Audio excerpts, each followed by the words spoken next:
June 4th, 2009. I am Andrea Mott. It is a pleasure to conduct this interview for the Dakota Memories Oral History Project in Napoleon, North Dakota. Can you please state your full name? Erwin Geiszler. When and where were you born? In 7 miles south of Gackle in Gutchman Township. Have you ever heard an interesting story about your birth? Pardon? Have you ever heard an interesting story about your birth? Not really, no. Do you know if a midwife or doctor was present? Do you know if a midwife or doctor was present? Oh, I think a midwife. I think a midwife was, her name was Mrs. Mose. What do you know about Mrs. Mose? Well, she was a farm lady, our neighbor. She did that kind of work, you know. In those days, you didn't call the doctor for everything. You went to the midwife. They could cure almost anything. Cancer, no. Can you please share some of your earliest memories with us? Well, I can remember back in the early days when I was, before I went to school, I was probably 4 or 5 years old. And all the rest of the kids went to school, and I was left home alone with folks, of course. But I remember being alone, and then nobody to play with, you know. And it was boring. I couldn't wait for the kids to come home. Was that because you were the youngest, or were you the youngest child in your family? No, I was the sixth one. There was one brother I had. Well, there was a little girl. She was born dead, and then I have a brother that's 6 years younger than I am. Well, he wasn't around yet, so you still didn't have anybody to play with. Well, he wasn't around, no. What about when you went to school? How did that change? Well, I didn't care for school as much as at least there was something to do and, you know, somebody else to play with. Well, where did you go to school? A country school, about a mile from our farm. How did you end up getting there? Walk. Did you walk with any of your siblings to school? Pardon? Did you walk with any of your brothers or sisters? Yes, with my 2 brothers. What did you think of school? I'm a little hard to hear. Oh, I'm sorry. What did you think of school? Oh, I got along all right. I had fair grades, I guess. And I don't know. I suppose we had some good teachers, you know, and some weren't so good. And I always had fairly good grades. I never had too much problem with grades, you know. What kind of things did you study? Well, whatever they teach in grade school, you know. Do you remember the size of your class? There was 3 of us. There was about 20 kids in school, and there was about 3 of us. And how did you get along with your classmates? real good, yeah. Any particular stories that stand out from your time at country school? Yeah, we always had neighbors that were Finn, and of course I'm German. And when we went to school, I was fortunate enough to be able to talk English. Not good, but I could get along.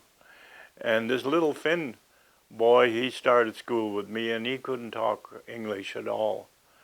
But we played together every day almost, and I suppose we had our own kind of language, you know. I have part Finn, part German, part English. But anyway, they moved away when he was in the third grade, and later on, oh, it was many years later, we got together, and he told me, he said, I always remember how could, when the teacher wanted to tell him something, and he couldn't understand her, and then she'd tell me to tell him. He said, how could I understand you? And, well, it was, we had our own language. So how long were you friends before he left? About 3 years. I think we were in third grade when he left. What kind of games would you play at school? Oh, we were fortunate to have a lake close by, and we took our skates along to school, and we played all kinds of games, tag and hide and go seek. Were there any games that your parents brought from the old country that you learned? No, I don't think so.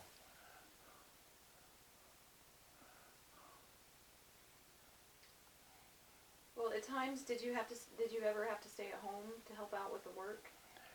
I was fortunate enough to, I had older brothers that could do the work, No, I never missed school on account of that. In fact, I had, my brother sent me a card. I had perfect attendance for a certain year, Do you remember how old you were when you got that certificate? Oh, I think I was in 7th grade, I guess.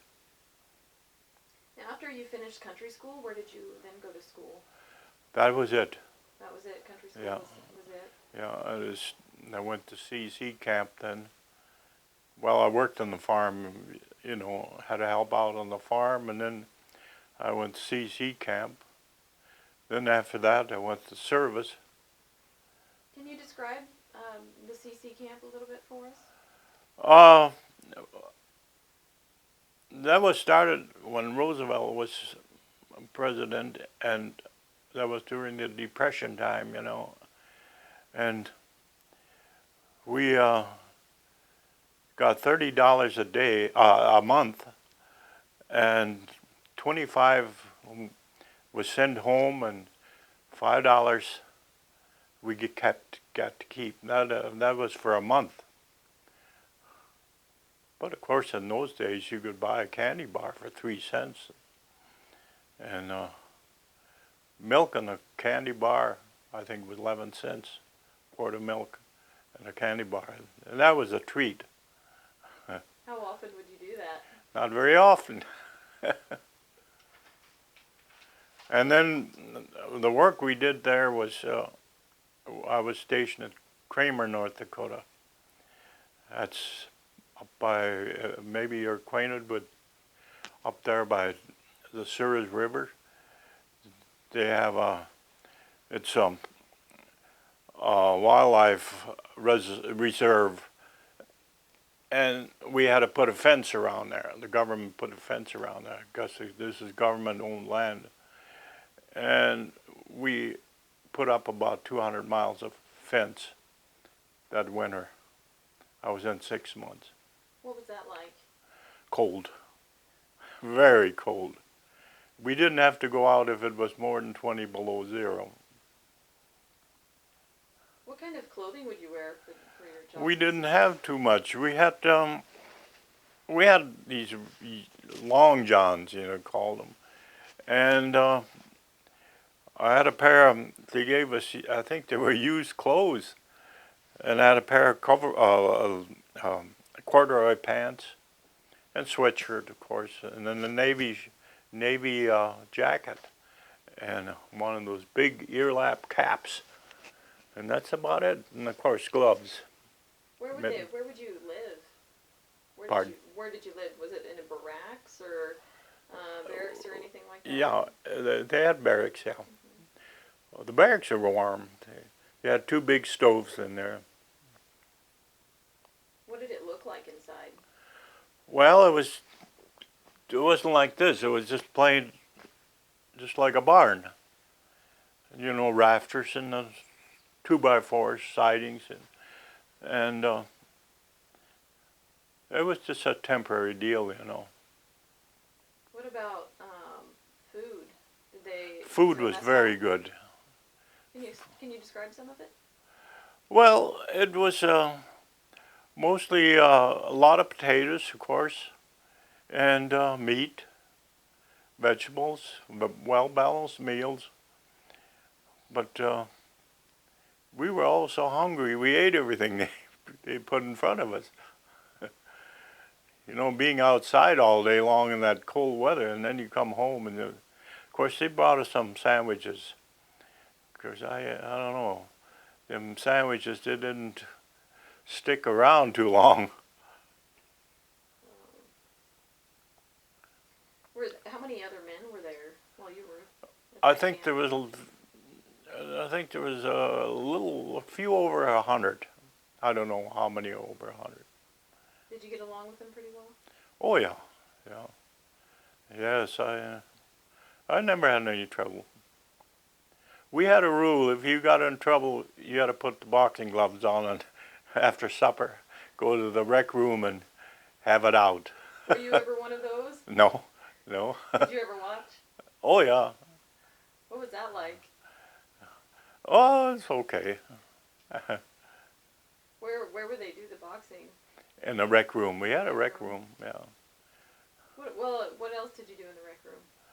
Well, it was pool and ping pong and place to congregate and visit, you know. But we mostly stayed in our barracks and played cards and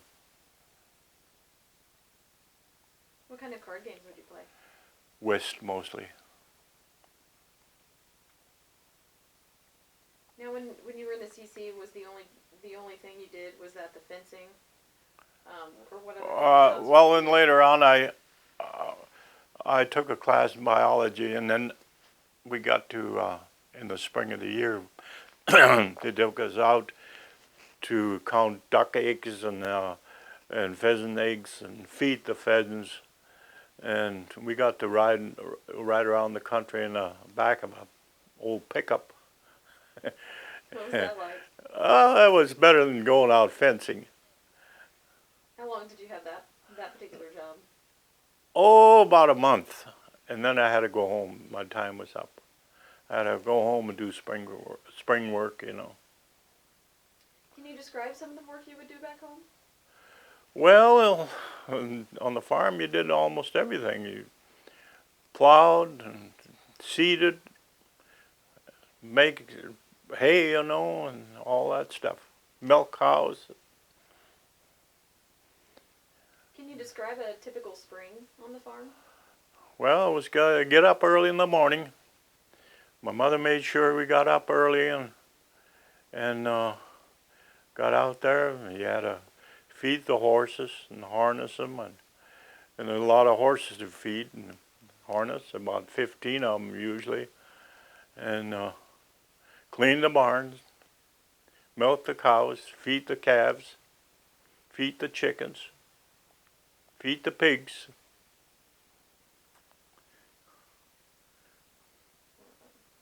How long would these chores usually take? Were they a full day or?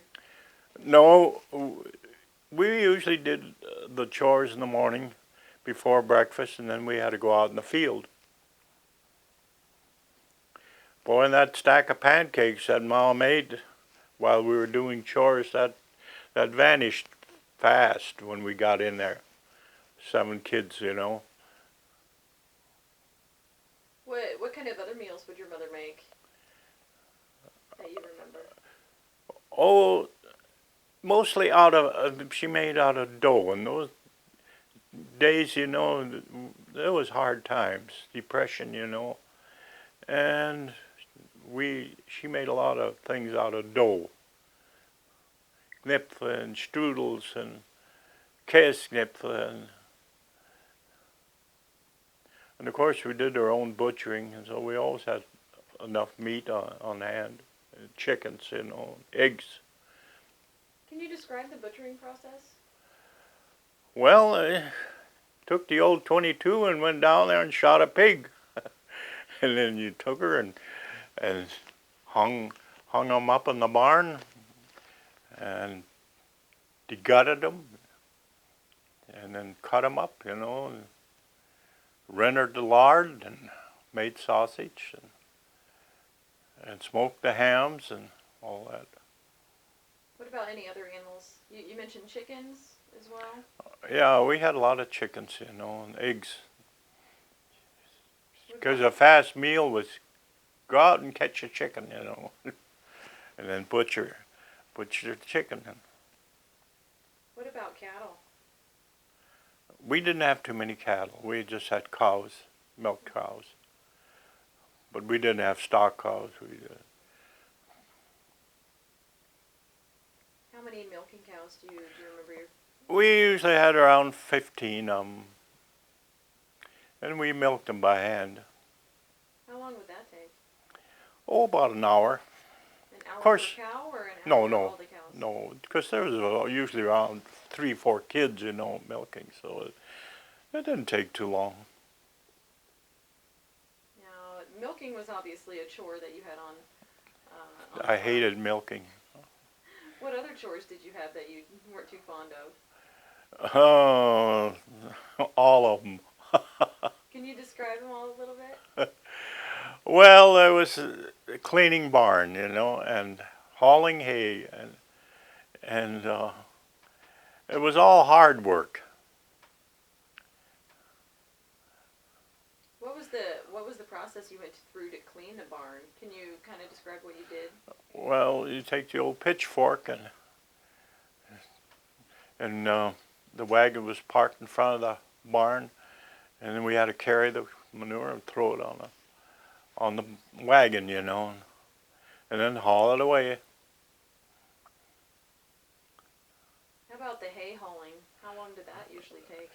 Well, to make hay in the summertime, that took a long time because you had to do it all by hand, pitched all the hay by hand, and hauled it home on the stack.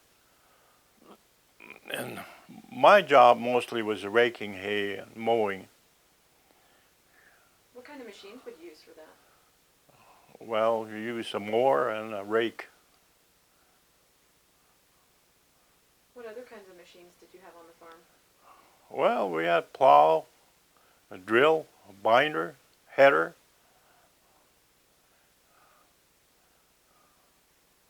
And what is the header? That was like a binder. A header was where you hitched 4 horses on. They actually pushed, they were behind the header, and they pushed it. And the man stood on back with a steering post in between his legs, and he steered this thing, keep it going down. And then then that would cut the grain, and it would elevate it up into a header box. Then there was a guy up there. My job was usually driving the horses, and the other guy had even that out, and then when the header box was full, we took it to a stack and unloaded it by hand, of course. And Mother used to be on the stack to set the stack, they called it. And did your mother usually always help out in the field? Most of the time, yeah. Shocking and header, yeah. What else would your mother do? Did she garden? Oh yeah, we always had a big garden. That's another thing I hated, because we always had to go out there in the whole garden. And instead of letting us play, we had to go and hoe. How big was her garden? Oh, it was a big one. What kind of plants would she grow? Well, whatever, radishes, lettuce, rhubarb, strawberries, potatoes, peppers. Did your mother can? Oh yeah, did a lot of canning. Do you remember how she would do that? Well, put it in jars, Now, like watermelons, I remember we had a big barrel, a wooden barrel, and she put all the watermelons in this barrel, and God, they were good when they were done. What would she do to them? I can't remember just what ingredients she put in, but they were kind of like sour. Like my wife still makes them, but she'd use jars, you know. But we had so many watermelons and such a big family, you know, that they just put them in a barrel. How often would she do those watermelons? Well, whenever the watermelon season was, you know, in the fall usually. I remember that barrel was sitting behind the house in the shade, you know.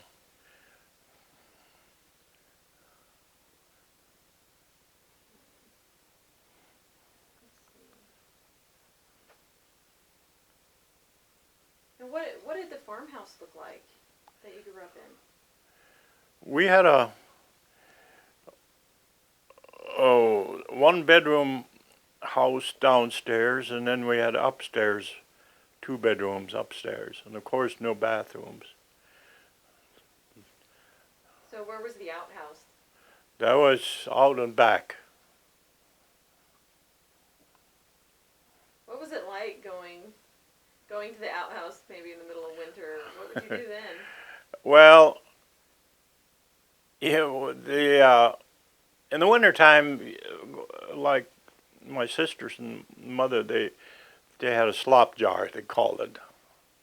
And of course, I don't remember going out. If you had to, we'd run over to the barn where it's warm, you know.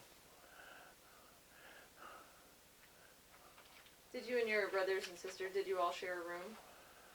Well, there was us 5 boys. We had one room, and 2 girls. They had the other room, and then the folks had bedroom downstairs. And of course, we had one kitchen. That kitchen served as a dining room too, of course. What were typical meals like at your house? Well, as I remember, it was mostly made out of dough. Because in those days, you know, they didn't run to the store and buy all this stuff. Everything was, it was what you raised on the farm and in the garden, the canned stuff, and baked a lot of bread. I remember she baked a lot of bread. What kind of bread would she bake? Was it just White bread. white bread? White bread, yeah. What was your favorite meal growing up? My favorite meal? Oh, when you're hungry, actually everything tasted good. No, I liked everything. I'm not a fussy eater.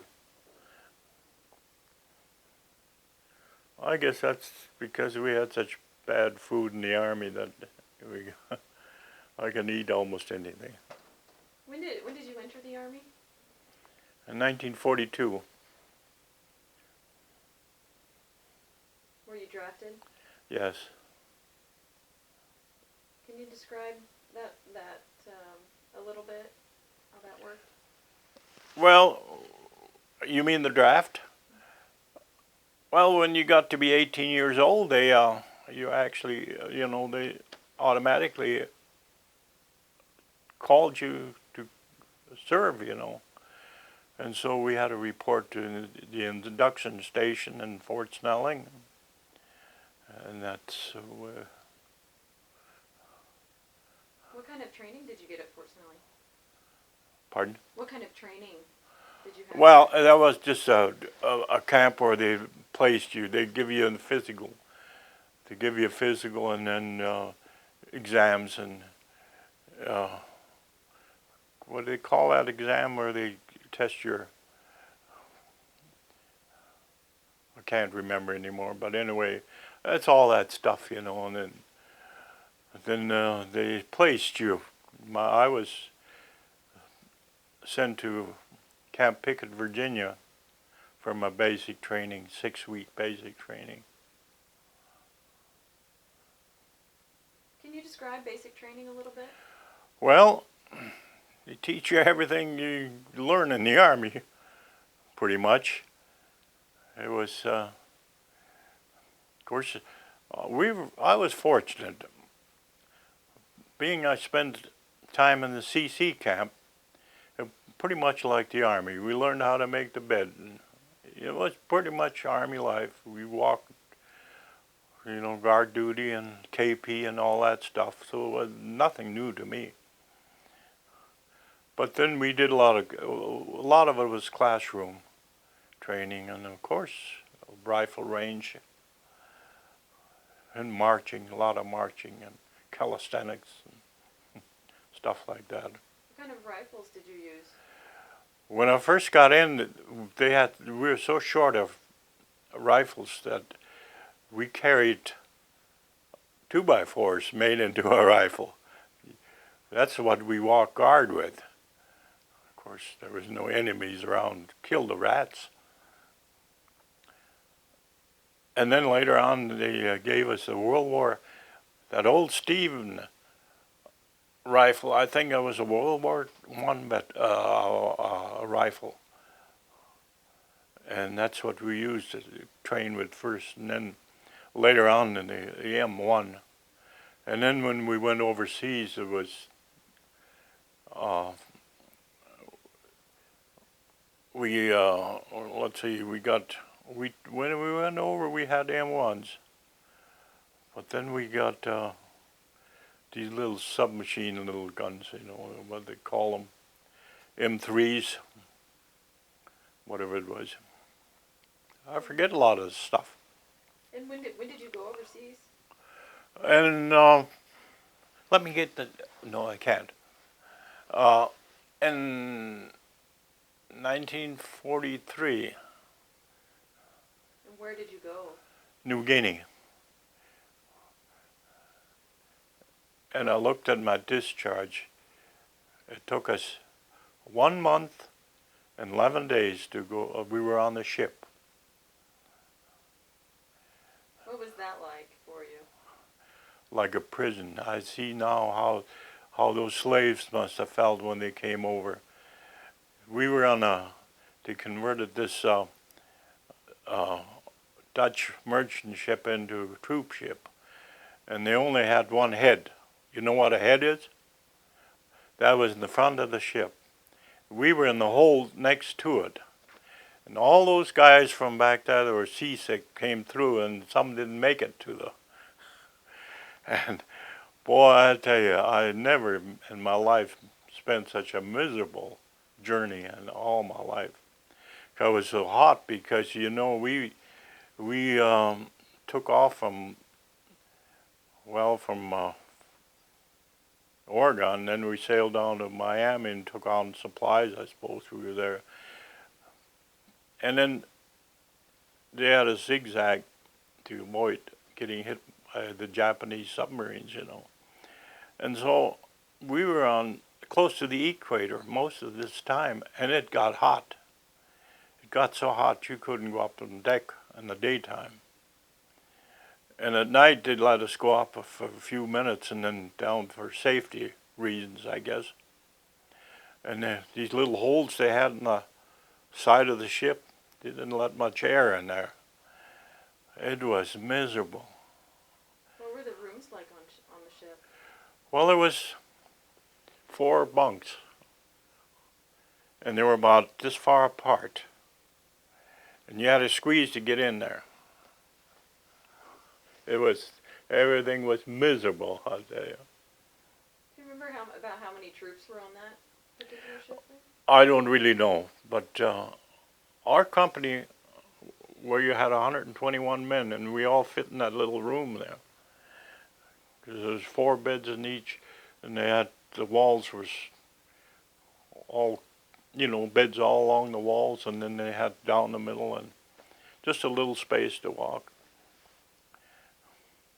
When you arrived in New Guinea, what did you think of it? Them jungles? This little farm boy didn't think too much of it. Well,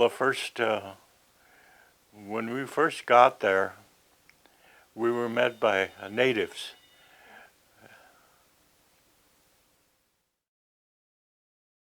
And when we arrived in New Guinea, then the natives met us with the long hair and the rings in their ears and bone through their nose. And what they wanted was troops to throw candy out to them. And anyway, these were not introduced to religion yet. But later on, I'll tell you about a camp we went to. And of course, then we made the invasion, and we were in the foxholes the first night. We made the invasion in the afternoon. When we got there, we of course dig foxholes, and we stayed in them foxholes that night, the next day, the next night, and then finally the Japs, they got so tough with us, they almost run us back in the ocean. And we had to retreat,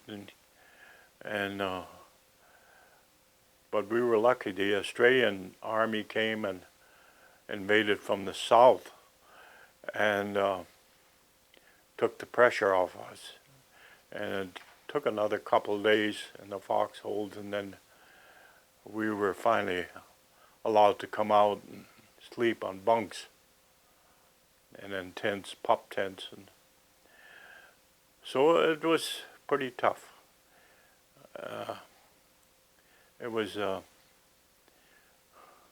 They introduced us to the war pretty well.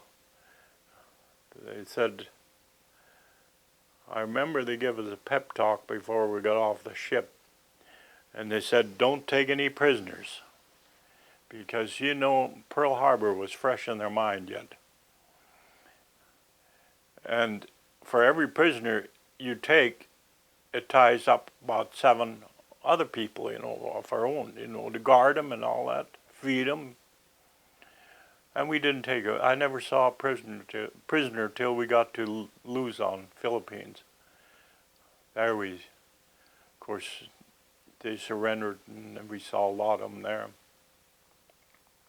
What was it like in the Philippines? Well, it was a lot better than New Guinea. At least when you're not used to a jungle. The jungle is, have you ever been in a lot of trees like that? What was bad in the afternoon, around 4 o'clock, it started getting dark. And the nights were so long because the trees are so heavy. And of course, we had so much disease there. Still jungle rot. But I was lucky. I only had my hands. A lot of guys got it on the private parts and stuff like that, and there was no medication for it to cure it. We finally found a cure for it, though. Sit in the ocean, salt water, that cured it. Then there was a disease called scrub typhus. There was no cure for that. Whoever got that was dead. When they got it, they lived about a week. They got a high fever and then convulsions, and then they would go get a stroke, heart stroke, and then die. And that was the worst part, the disease. And of course, your bugs and all your snakes and all that stuff, poisonous. We trained out in the desert to go to Africa. And the army turned around and sent us to the jungles with no training. And them doctors, they didn't have this knowledge either, what to do with these diseases.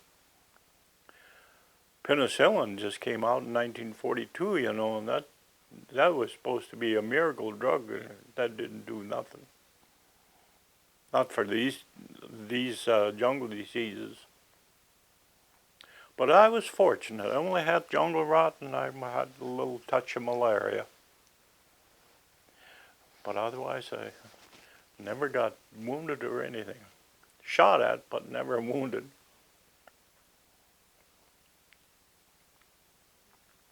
And how long were you overseas? Oh, 2.5 years. Was it mostly the Philippines and New Guinea? Yeah. And then 3 months in Japan. What was that like? Oh, that was nice. Can you describe that for us? Well, that was, of course, when they signed peace. We were scheduled to go over there as invasion troops, But then we loaded up right away when they signed the peace, and they took us over there. And then we were told, always carry a rifle, but never disturb let the people live their life the way they're used to. Don't interfere with their lives. And we got along real good, and they never bothered us either. And I said we should have lost that war to Japan. I shouldn't say this maybe, but their government and everything, their way of doing things are so much, their rail system and transportation and everything, it was great.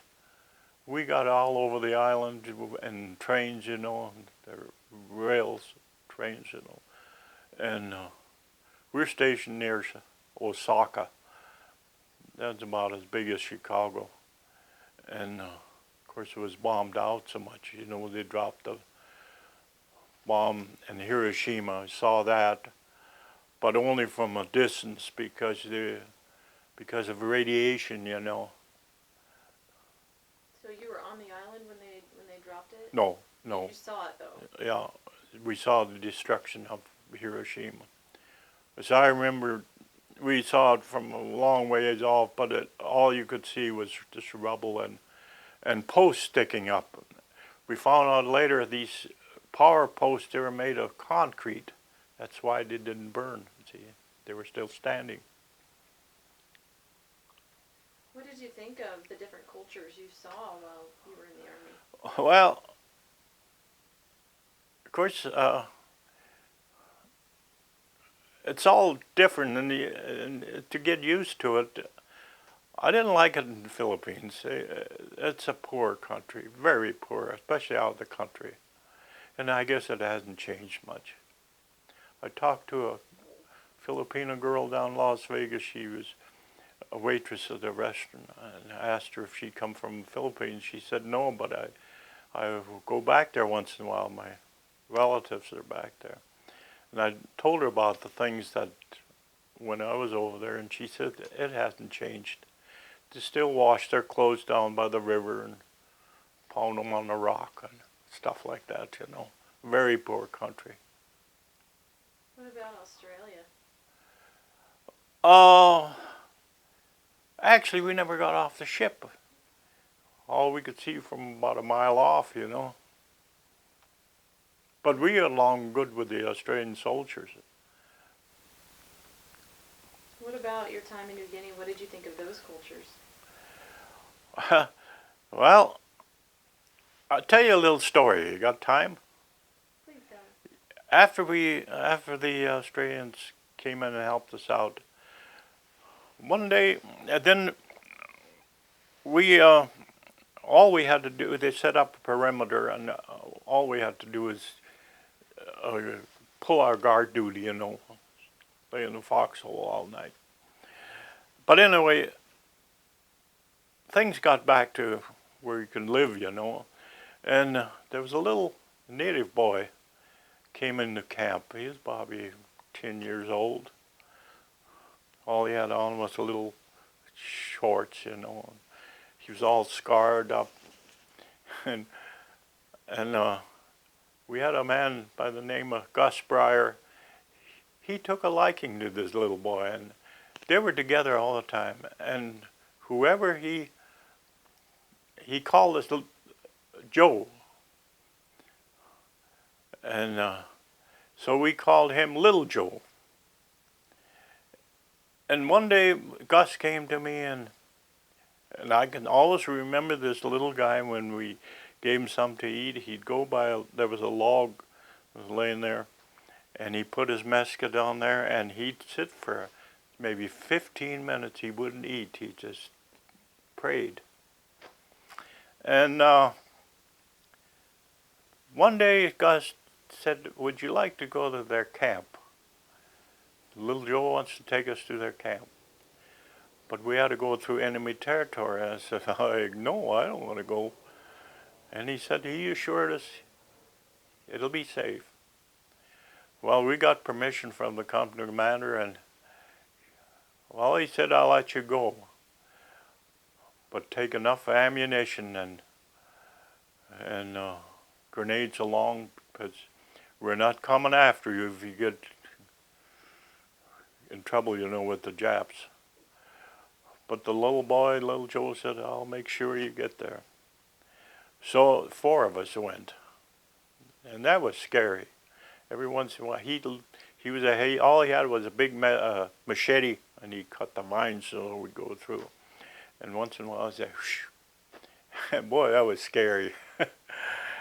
Finally, we got to the river, and then we followed the river into camp.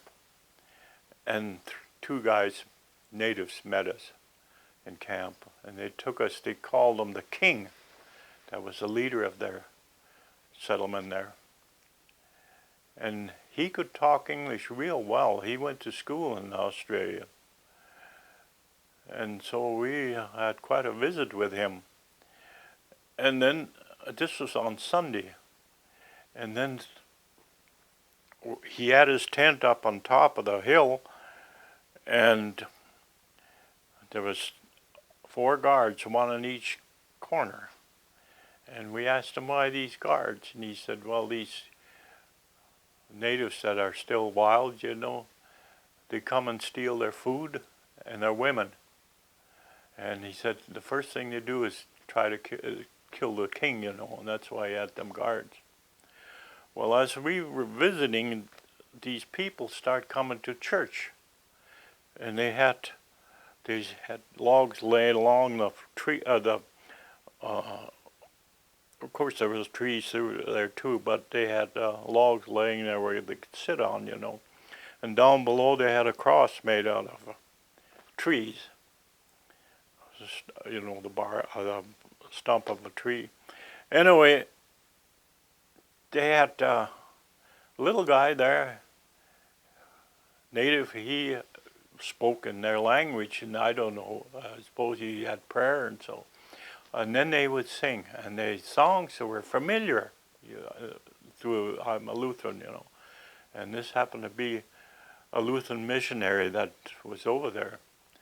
And they sang these familiar songs, but they sang in like a choir. I've never heard anything as beautiful as that.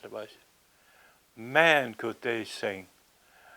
And of course, we could have, if we'd had books, we could have sang too, but I wanted to listen. And we finally, church was over, and we said we want to say goodbye to little Joe. And they said, little Joe. Then we asked the king, we said, the little boy brought us here. He said, no. He said, we don't let our kids out of camp. That's too dangerous. He said, that would be foolish. This is about 4 miles away, through the jungles. He said, no way. And nobody knew little Joe. And we just couldn't figure that out. And then Gus, he just thought he had to see him. We asked all these natives as they came out of the church, they never knew. Of course, that's the name we gave him, but we described the little boy. Nobody knew him. No. Kids that we got, they're all here. So on the way home, Gus said, what I think? He said, you might think I'm crazy, but I think he was an angel. And then when we got home, he told us how to get through the jungles, but we didn't trust him, so we followed the river down to the ocean and followed the ocean back to camp. We got back, it was quite late, and then these guys, they were anxious to see us, and they they all came out to meet us, our Army buddies. And then they asked about little Joe. And we told them what we found out. And Gus said, do you suppose he was an angel? Because it's hard to describe when you're first in battle, like that. He said, is there anyone here that didn't have doubts about if there's really a God? Because, he wouldn't let something like this, all this killing and disease and misery, stink. Ooh, that's another story. All them dead bodies laying, and we never buried the Jap, He said that kind of, didn't ever, and then everybody said, they had doubts. And so this is the story about this. Could he have been an angel? I believe it. I talked to a minister, a retired minister, and he said he believes it. How many people have you told that story to? Not many. I told our daughter. It's really fascinating. Well, the reason I don't think people think I'm crazy,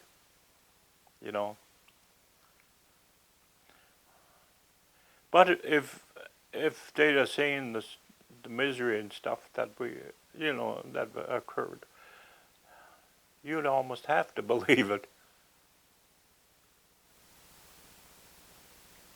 Do you have any other memories like that one? No. Is that the one that stands out? I'll tell you a funny one. In the Philippines, they made an ambulance company out of us, so that was a good deal. We got to haul the sick instead of carrying them. But anyway, one day we at the end of the war, we had so many prisoners, and we had to haul them all down to the prison camp. And we always had to have a guard with the driver, and the guard. And one day I was assigned to be a guard on one of the ambulances, and we had 4 women prisoners. They were nurses, 3 Filipinos and 1 Japanese. And we took them down to this men's prison. And we got there. He said, "Get them the hell out of here." He said, "We don't want them around here. These men will go crazy if they see these women. Get them out of here." So we went back to Manila, and we asked these people. They didn't know where the women's prison was.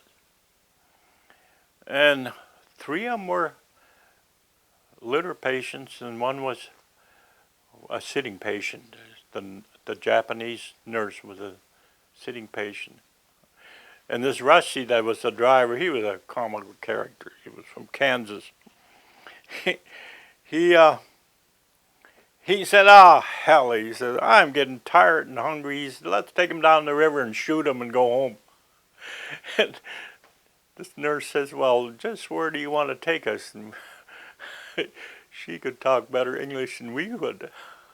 She was born in America, and she went over as what they call them, sympathizers. And we said, "Well, we want to take you to the women's prison." She said, "Well, it showed us in about a half an hour. There we were." But she wouldn't speak up unless we come right down to it. Of course, Rusty, he just said it for the heck of it, That's pretty interesting. When you left the women at the prison, what did you have to do? Well, that was another story. When we got there, they had 2 gates.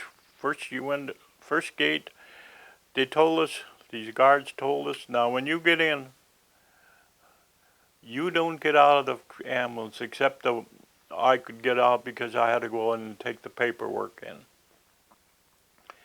But you stay in that ambulance." Because they had a whole bunch of women prisoners out there. Mostly of them were Filipino sympathizers. Anyway, I took the papers in, and when I come out, Rusty was sitting by the wheel of the ambulance in the shade. So I come here so quiet. He said, "Boy, did I get overhauled." He said, "I waved to these women and they just about broke the fence down. And these guards, they had a heck of a time to restrain them."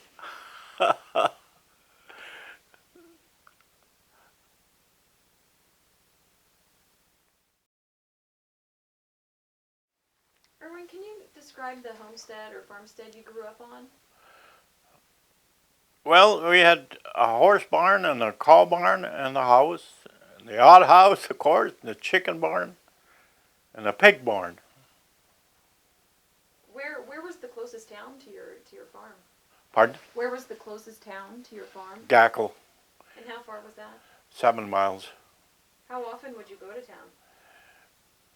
Not too often, maybe once a week.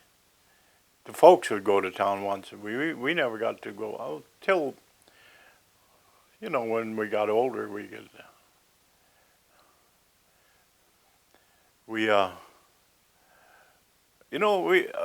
I remember mostly things that happened during the Depression. That's when I grew up. Times are tough, and we never had any money. I remember my first quarter that I got. They celebrated the 4th of July in Cullum, and Dad gave me a quarter to spend. What was that like for you? Well, that was a lot of money at that time for a kid, never had any money. And I remember that was the first bottle of pop I ever drank in my life. But I can't remember what kind it was. Do you know of any? Do you know what the first brand of pop was that was ever made? Was it Coca-Cola or was it? Cola.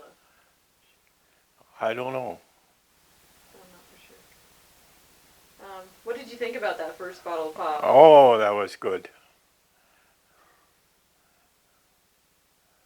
So what other kind of things did you buy with your first quarter? Well, a cone of ice cream was a nickel, Of course, ice cream wasn't really a treat because we made homemade ice cream at home a lot.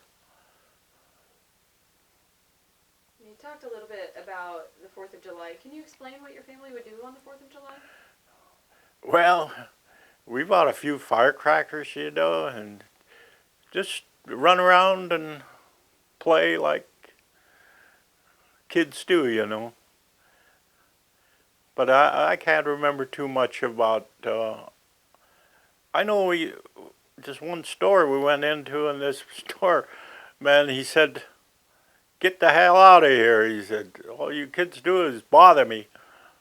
And we had no money to spend, That quarter didn't go too far. But you like to see things, Couldn't eat them, but he could look at them. Now, when you were younger, would you just go to town for special events like holidays, or what? Well, 4th of July, and I remember we went to a band concert one time. That was in the evening, and we got a flat tire on the old Model T. And we spent most of the night fixing tire. Was that the only car your family owned? Well, it started with Model Ts, and then finally the next car we got a Pontiac, 1937 Pontiac. And of course later on we got some more cars. So did you have to help change that flat tire? Well, I was pretty small at that time. But 7 kids, well, Jim wasn't born yet, but there were 6 of us kids and Ma and the Model T, and a Model T wasn't too big. So There was Mom and Dad and two of his kids in the front seat and the rest in the back. What did you think of your trips to town? Oh, it was fun, you know. Were the town kids that much different from you? Oh yeah. Farm kids? Oh, Can you explain how? we couldn't get along with the town kids because they just thought we were just a bunch of hayseeds, you know.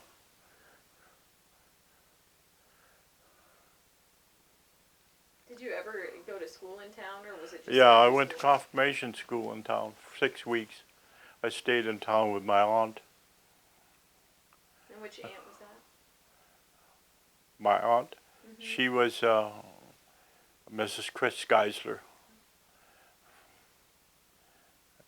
But I got along pretty well with the kids then. Do you know what the population of town was when you were younger? Around 700. What is it now? Oh, and it's not that big anymore. Probably 400 now. Do you know how many churches were in town?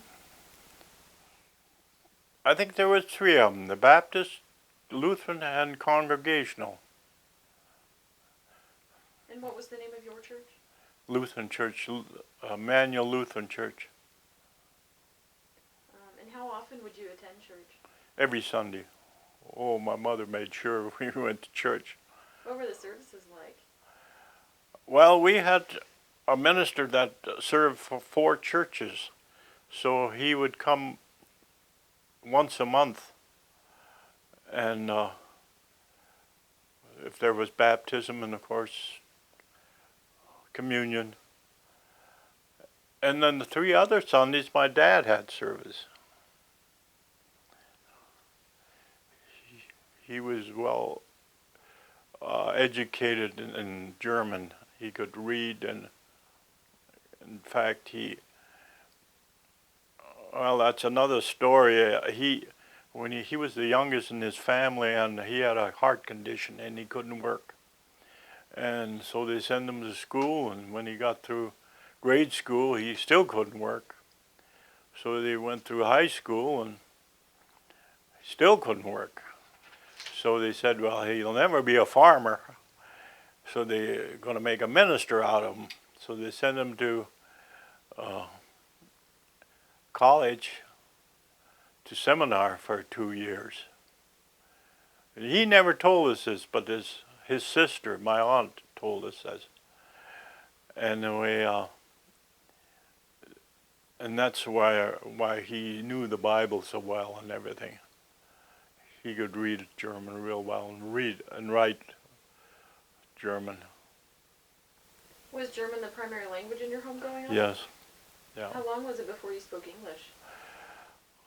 Well, I pretty much, we always had a teacher in board, and of course they were always English, or talk English. You couldn't talk German, and so my mother, she couldn't talk English, but she learned through the teachers, and so it was half and half. But most people couldn't talk English till they went to school. Did you learn much English from your siblings? Yes, most of it, yeah. Do you think it came easier to you because... Pardon? Do you think English came a little easier to you because of that? I still didn't hear you. Did speaking the English language come easier since you had siblings that were Yeah, speaking? yeah, I never had too much trouble with it, no. Of course, we had that German broke, but I still was criticized in the service from some of the guys, how I said some of the words, But I guess we all have that little bit of broke in us. Now, when you were a little bit older, would you ever go into town on Saturday night? Oh yeah, we went girling. Can you describe that a little bit? Well, after I come back from CCC Camp, my dad let me have the car, but I had to, there was a family that their dad just took off, and they lived on a little farm, and they were very poor. They had no car or anything, and there was 2 boys and 2 girls, and the only way my folks would let me have the car if I promised to take these kids along to town, you know. And so I got to go to town quite a bit, you know. And we helped them out with not money so much, but if like give them a chicken once in a while and cream and stuff like that. They were very poor, but real nice kids. Did the town host any dances for the Oh youth yeah, in your yeah, in oh your yeah, day? yeah. And then every Saturday night they had roller skating, which I went to a lot. Were you pretty good? Skating? Oh, I'd say fair. I did a lot of ice skating. My brother and I, we ice skated a lot. Did you make your own skates, or where did you buy your skates? Well, they were kind of hand-me-downs from my older brothers. Now, when you went to these dances, what were they like? Were they barn dances or Mostly some barn dances, yeah. And what were Well, they? there was a hall in town there that they had danced in town there too. But mostly, there was a guy by the name of Rudolph Krieger. He had barn dances. Then he sold liquor on the side. In those days, it was prohibited, you know. But we never had money to buy. All we had money enough to get a ticket, which was a quarter, you know.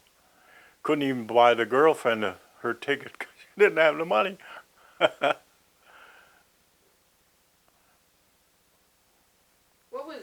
What were the dating practices when you were younger? Well,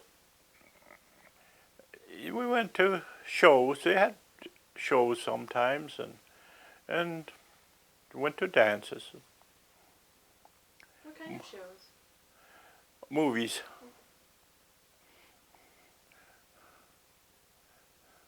So you went to shows and dances, and what else would you do? Oh, go out by the haystack and park in the moonlight.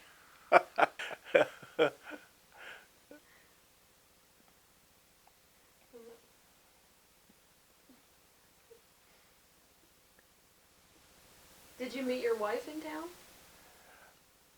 I met her when I went to confirmation school. No. She lived in Alfred, and then she went to Alfred. Didn't have a high school, and so she went to high school in Gackle, and she boarded at my aunt's place, and that's where I met her. But that was before the war, and we didn't write to each other or anything till after the war.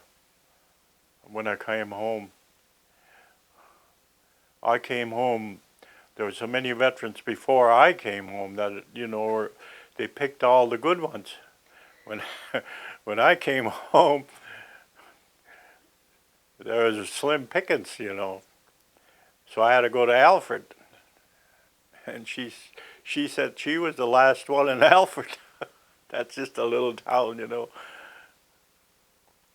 Oh, I had to tell the guys that the only ones that were left was one had one leg and and the other one had one eye. But it was really nice. That was some nice girls. So how long after you came home was it before you were married? Oh, let's see. It was about a year.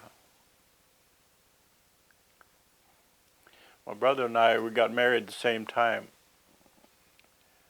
We were, you know, in those days we didn't earn much money, and so we got the preacher for half price.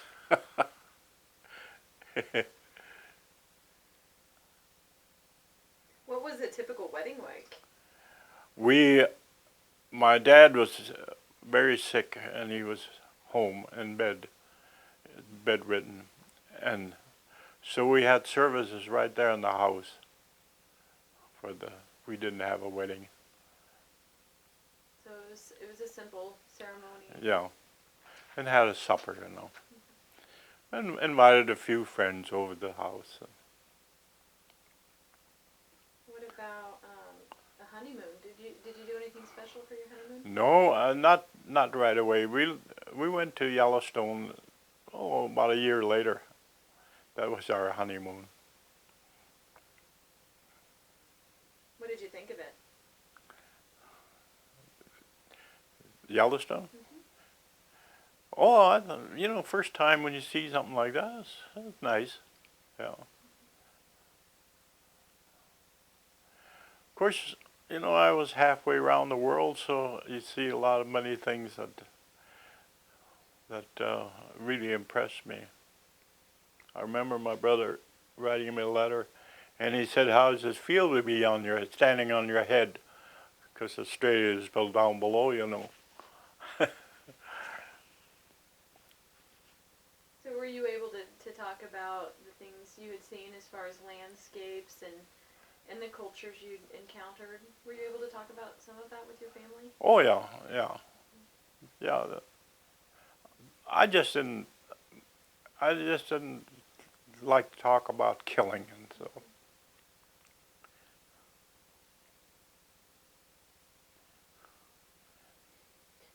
Going to.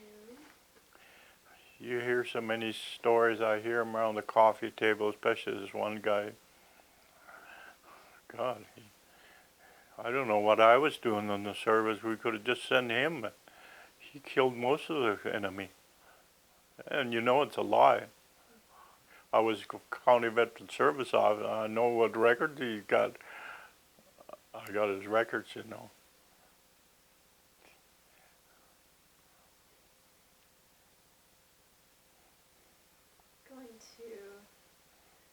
Going to transition just a little bit and talk about some of your childhood memories. What was your most stressful childhood experience? Most stressful? Mm-hmm. I don't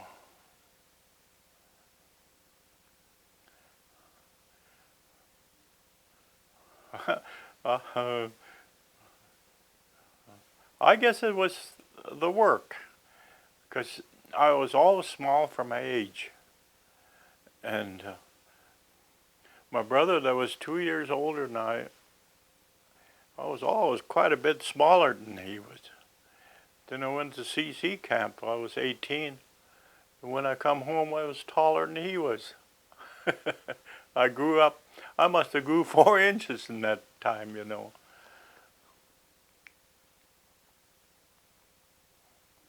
why do you think the work was stressful? Just because you were smaller and Yeah, it's harder to work was hard for me. Yeah, like pitching bundles and stuff like that. Some guys could take 2, 3 of them and throw them up. But I would want them. And of course, when you're a kid, you don't want to be, looked as a weakling, and so you try your best.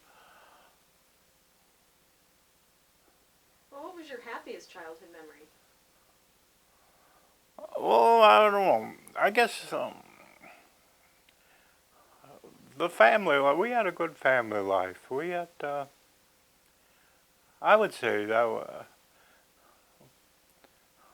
we got. My dad liked to play with us kids, like cards and stuff like that, and of course we had to do a lot of learning how to read German and all that stuff. After supper we had to go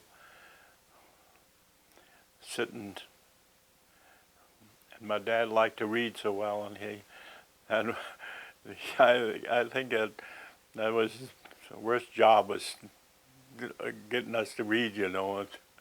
My brother, he was always kind of ornery, and he made him stand in the corner. And he's crying, and he said, "You stand there too." And he knew the words, but he was kind of ornery, you know. But he made him do it. Were you pretty good at it? Well, I never had to stand in the corner. I always remember in German, E and I is turned around. Like in English, it's just the opposite. And that's when you go to school and then you try to decipher that, you know. That was hard for me. Maybe the worst part of learning German, to read German. I got confirmed in German. What was your confirmation like? We had a minister, he come from Germany. He had a wooden leg, and he was tough. How so? Pardon? How so? How so? Was he tough? Oh, he made us study. He made sure that we knew our lessons when we come back to class. What kind of classes did you have to take? Well, it was mostly, Bible and Bible study. And then they had a prayer book. We had to memorize these prayers. And I went for 6 weeks. I was 14 years old at that time. Was it like a boarding school? No, I stayed with my aunt, and then we had a little church there that we had the classes in. There was 2 of us boys and 4 girls.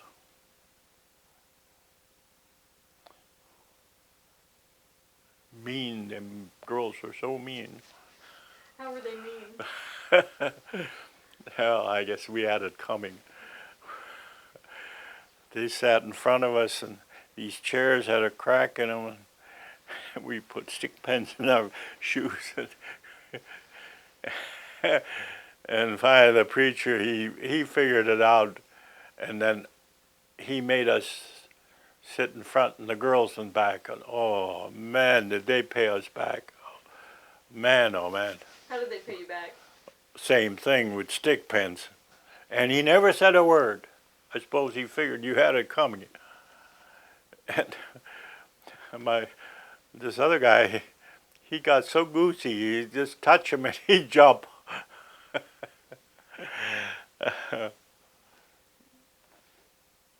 And that lasted the whole class? Oh, not the whole class, but, every once in a while you get the stick pin. That make you pretty nervous? Well, your mind was always on, where it shouldn't have been.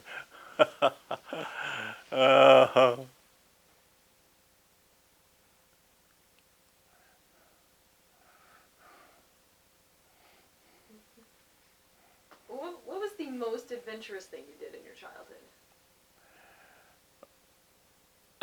Nothing exciting. I'll tell you, it was pretty much routine, Get up in the morning, do your chores, go to school, come home, do your chores.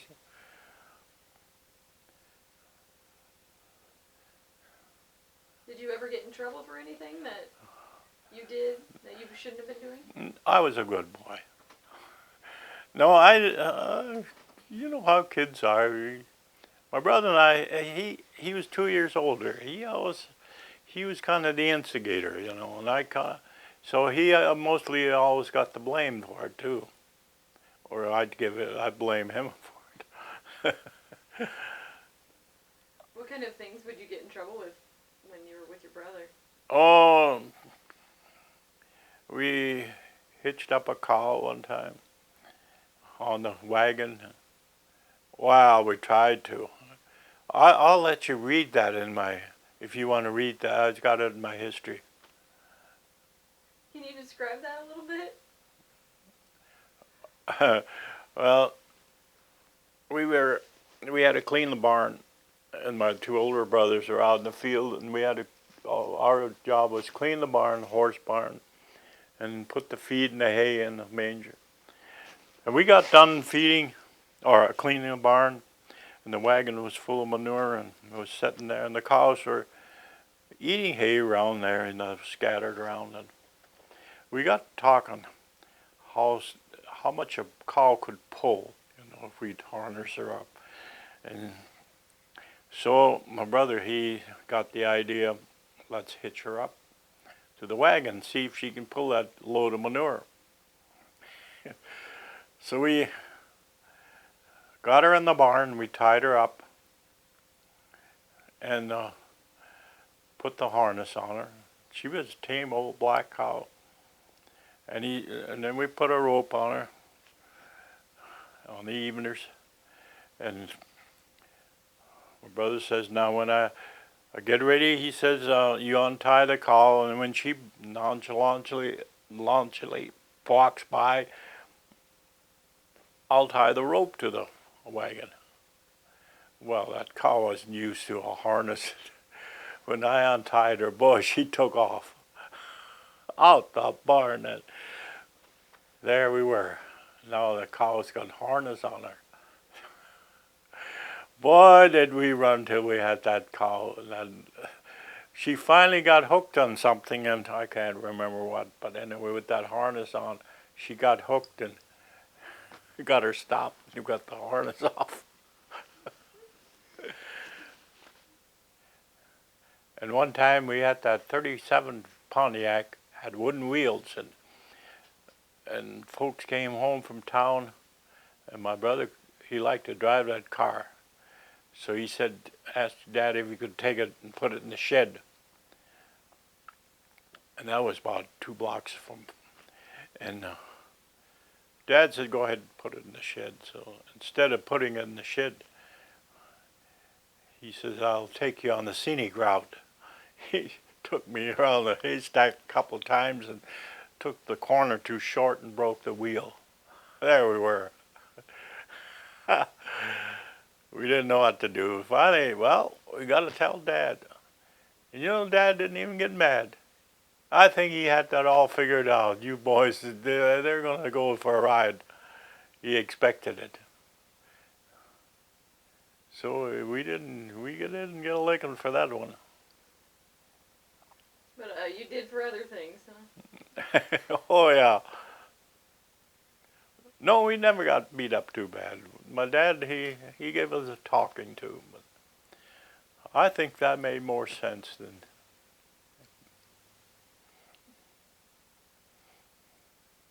Was there anything else about your childhood memories that you would like to add?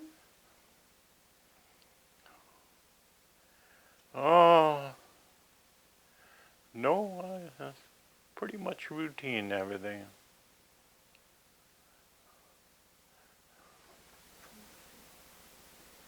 In conclusion, I'm just going to ask you a couple of questions. Why do you think it's important to tell your life story? Well, to the kids it might be interesting. Of course, they read that history, so I got pretty much, everything covered there. Are there any other thoughts or observations that you would care to share? Well, employment was, when I got back from the service, I worked for my brother-in-law in the service station for some time, and then I was manager of the co-op oil company for a couple of years, and then I was appointed to the county treasurer for 30 years, and also county veteran service officer for almost that long, and then I retired.